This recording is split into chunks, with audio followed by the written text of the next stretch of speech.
How do you like your peanut butter, creamy or chunky? You've reached Talking with Dr. Terry, 180 Seconds to a Better You, Episode 4. I'm Dr. Terry Wurzbacher, and this call is dedicated to Nicole, also known as Mineola. We're not really going to talk about peanut butter today, but we are going to talk about chunks.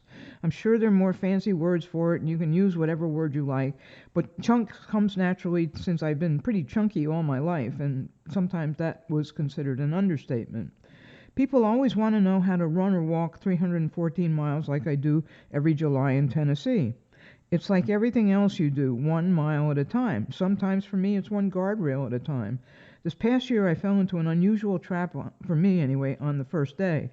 I had fallen on these horrible steps that we have to climb within the first mile. Apparently, landing on my knee jammed my hip backwards, so that night I developed a flare of the hip pain that had been bothering me for several months.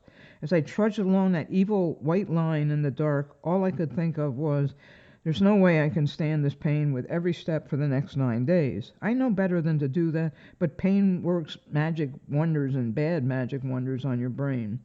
Finally, I was able to get back to my usual mode of taking it one town at a time, one check-in period at a time, or whatever worked depending on my mood at that point. Chunking is useful not only for goals, but pretty much everything you do. Even someone as skilled at doing hotlines as Dr. Gilbert has to break the process into bits, even though this is done automatically in his case because he has so much experience and practice doing it. Lots of things you do every day started for you by being chopped up. Remember when you learned to drive?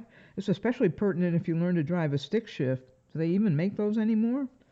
I'm into creating automations on my iPhone, and all that is a whole bunch of chunks put together in a certain order.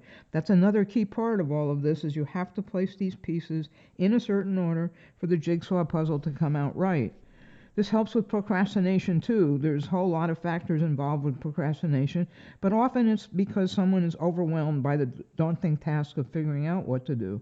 For instance, I want to do my grocery shopping more efficiently. That's pretty simple. Okay, how do you do that? You figure out perhaps what takes you so long now. How do you do that? First you figure out how long it takes you, then you decide how long you'd like it to take. How do you shop? Do you go down every aisle? Do you have a list? What do your friends do that you like and want to incorporate? Creating and asking these questions will help you do what? Yes, create chunks. Then you can put them together in the correct order. That may take some time and some trial and error. Want some homework? Find something in your life you want to do better and then try this technique.